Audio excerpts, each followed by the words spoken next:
केंद्रीय गृह मंत्री अमित शाह ने राजस्थान के जोधपुर में बूथ अध्यक्ष संकल्प महासम्मेलन को संबोधित किया। इस दौरान अमित शाह ने कांग्रेस की भारत जोड़ो यात्रा के बहाने राहुल गांधी पर हमला बोला।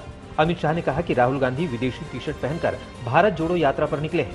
अमित शाह ने कहा कि मैं राहुल गांधी और कांग्रेसियों को उनका संसद का एक भाषण याद दिलाता हूँ। राहुल बाबा ने कहा था कि भारत राष्ट्र है ही नहीं, ये तो वो राष्ट्र है जिसके लिए लाखों लोगों ने अपने प्राणों की आहुति दी। राहुल भारत जोड़ने निकले हैं। मुझे लगता है कि उनको पहले भारत का इतिहास पढ़ना चाहिए। भारत जोड़ो यात्रा लेकर निकले हैं, विदेशी जर्सी पहनकर, विदेशी टी शर्ट पहनकर भारत जोड़ने निकले हैं। मित्रों, मैं उनको और कांग्रेसियों को उनका संसद का भारत भाषण का एक वाक्य याद कराता हूं, भारत राष्ट्र है ही नहीं। अरे राहुल बाबा, किस किताब में पढ़े हो कि राहुल बाबा भारत जोड़ने निकले हैं? मुझे लगता है कि उनको भारत का इतिहास पढ़ने की जरूरत है। कांग्रेस की भारत जोड़ो यात्रा के दौरान राहुल गांधी ने तमिलनाडु के कन्याकुमारी में 9 सितंबर को पादरी जॉर्ज पोन्नैया से मुलाकात की। इसको लेकर बीजेपी कांग्रेस पर हमलावर है। वीडियो में पादरी पोन्नैया राहुल गांधी को यीशु मसीह के बारे में समझाते नजर आ रहे हैं। पोन्नैया राहुल गांधी को बता रहे हैं कि जीसस क्राइस्ट ही एकमात्र वास्तविक भगवान है, कोई शक्ति, देवी या देवता भगवान नहीं है। ये वीडियो सामने आने के बाद बीजेपी ने राहुल गांधी पर हिंदू धर्म के अपमान का आरोप लगाया है। पहले भी ऐसे कई मौके आए हैं जिन मौकों पर कांग्रेस पार्टी, सोनिया जी और राहुल जी ने हिंदू धर्म के खिलाफ एक तरह से अशोभनीय बातों को बोला है, चाहे वो भगवान राम के विषय में सबूत मांगने की बात हो, भगवान राम को नकारने का विषय हो, या आज मां शक्ति का विषय हो। कोलकाता के गार्डन रीच इलाके में प्रवर्तन निदेशालय ने शनिवार को बड़ी कार्रवाई की। जानकारी के मुताबिक छापा एक कारोबारी के घर पर पड़ा। इस दौरान 17 करोड़ रुपए कैश बरामद हुआ, जिसे गिनने के लिए 8 मशीनें लगानी पड़ी। ईडी की कार्रवाई कोलकाता में 6 ठिकानों पर हुई।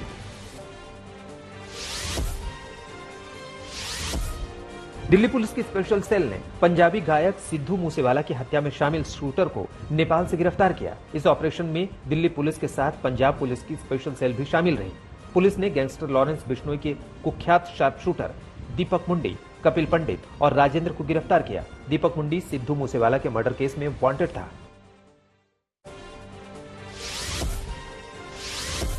लखनऊ में समाजवादी पार्टी दफ्तर के बाहर लगाए गए पोस्टर पर सियासी चर्चा जारी है। पोस्टर में नीतीश कुमार और अखिलेश यादव की तस्वीर के साथ लिखा है, यूपी प्लस बिहार गई मोदी सरकार। इस पोस्टर को समाजवादी पार्टी के नेता आईपी सिंह ने लगवाया है। कुछ ही दिन पहले बिहार में सत्ता बदलने के ठीक बाद नीतीश कुमार को लेकर पटना में लगाए गए पोस्टर चर्चित हुए थे। उधर लखनऊ में लगे पोस्टर पर तंज कसते हुए डिप्टी सीएम ब्रजेश पाठक ने इसे मुंगेरी लाल के हसीन सपने बताया। 2024 लोकसभा चुनाव को लेकर विपक्ष को एकजुट करने में जुटे बिहार के मुख्यमंत्री नीतीश कुमार पर एआईएमआईएम अध्यक्ष असदुद्दीन ओवैसी ने बड़ा हमला बोला।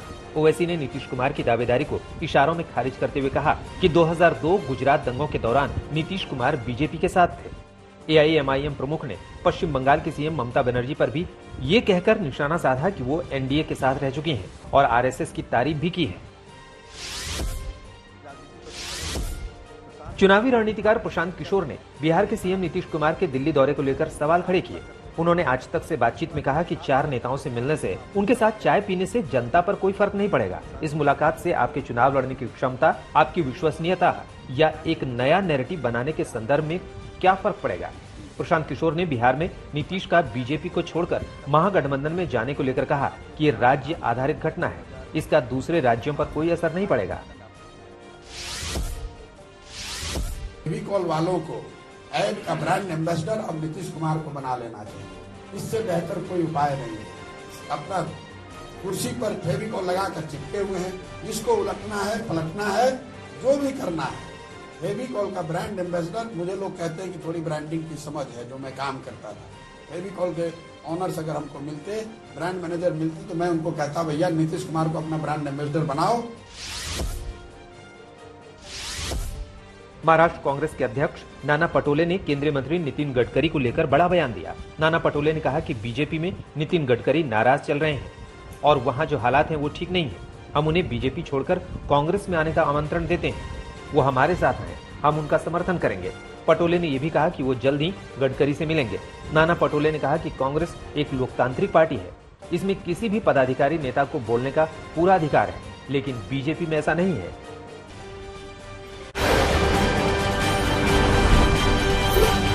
जम्मू में गुपकार गठबंधन की मीटिंग हुई। इस बैठक में फारूक अब्दुल्ला ने सवाल उठाते हुए कहा कि जम्मू कश्मीर में बाहरी लोगों को वोटिंग का अधिकार वो नहीं चाहते हैं। फारूक अब्दुल्ला ने पीएम मोदी पर भी निशाना साधा।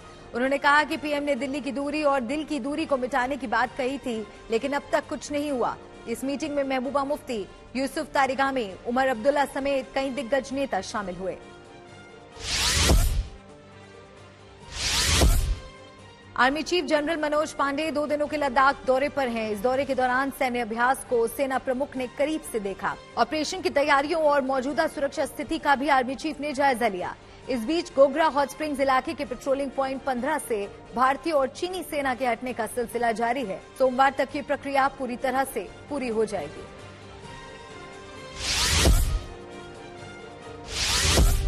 लखनऊ के हनुमान मंदिर का शुद्धिकरण किया गया। मंत्रोच्चारण के साथ गंगा जल से शुद्धिकरण किया गया।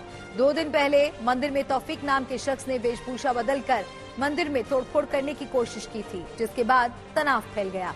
इस मामले में पुलिस ने तौफीक को गिरफ्तार कर लिया है। वहीं तौफीक के साथ ही इमरान को हिरासत में लिया है। उत्तर प्रदेश के सहारनपुर में हाई टेंशन तार से करंट लगने से 3 युवकों की मौके पर दर्दनाक मौत हो गई। वहीं एक घायल को अस्पताल में भर्ती कराया गया। दरअसल इलाके में हाई टेंशन तारें बिछाए जाने का काम चल रहा था। वहीं उस क्षेत्र में पेड़ काटने के लिए पहुंचे कुछ लोग बिजली की तारों की चपेट में आ गए और बड़ा हादसा हो गया। ग्रामीणों की माने तो ये घटना बिजली विभाग के लोगों की लापरवाही की वजह से हुई है। उत्तर प्रदेश के अलीगढ़ में डीआईजी का बड़ा फैसला। बच्चा चोरी की अफवाह के बढ़ने पर हर दिन अज्ञात लोगों के साथ मारपीट की घटना सामने आ रही है। इन्हीं अफवाह के चलते एक गांव में युवक को ग्रामीणों ने बच्चा चोर समझकर पेड़ से बांधकर जमकर पीटा था। इसके चलते मारपीट करने वाले लोगों के खिलाफ एनएसए के तहत कार्रवाई की जाएगी। पानीपत के गढ़ी गांव में मानसिक रूप से कमजोर पति ने पत्नी के सिर में पेचकस घोंपकर हत्या कर दी। आरोपी पति समरा के भाई दिलशाद ने बताया कि उसका भाई समरा एक हादसे के बाद कभी कभी अचानक अपनी याददाश्त खो देता था, जिसके बाद समरा और उसकी पत्नी में विवाद हो गया और इसके चलते गुस्साए पति ने पत्नी की बेरहमी से हत्या कर दी। फिलहाल पुलिस फरार पति की खोज में जुट गई है। झारखंड के रामगढ़ जिले में बड़ी बहन ने छोटे भाई की बेरहमी से हत्या कर दी। दरअसल हत्या करने के बाद महिला ने शव को घर में ही दफना दिया था। 1.5 महीने के बाद हुए इस खुलासे में पुलिस ने महिला को हिरासत में लेकर पूछताछ शुरू कर दी है। हालांकि हत्या के कारणों का अभी भी खुलासा नहीं हुआ है। उत्तर प्रदेश के कन्नौज में 8 लोगों के खिलाफ दुष्कर्म और देह व्यापार का मामला दर्ज किया गया। दरअसल पीड़िता ने पुलिस को आपबीती बताकर कई बातों से पर्दाफाश किया।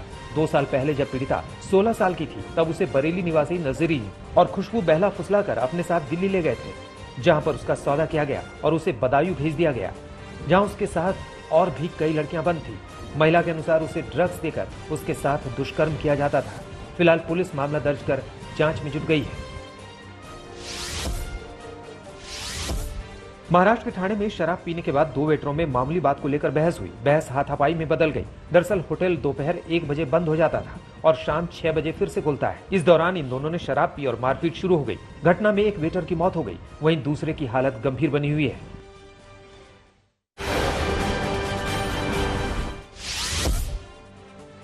बिहार के नवादा में लापरवाही के आरोप में एसपी ने पुलिस वालों को ही 2 घंटे तक हाजत में बंद कर दिया। SP doctor Gaurav Mangla police diary update नहीं होने की वजह से नाराज थे। बिहार पुलिस संघ ने घटना की न्यायिक जांच की मांग की है।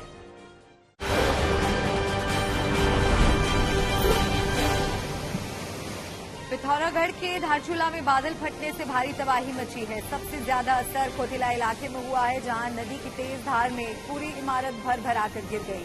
पानी की तेज रफ्तार के आगे जो कुछ आया सब बह गया।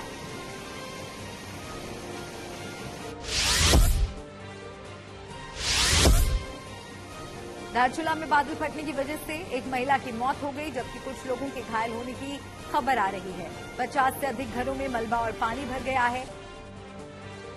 नेपाल की ओर से आने वाली काली नदी का जलस्तर बढ़ने से कई जेसीबी मशीनें भी सैलाब में डूब गईं।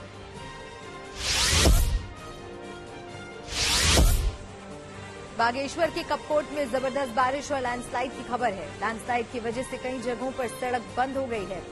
बारिश की वजह से सरयू नदी में भी सैलाब आ गया है।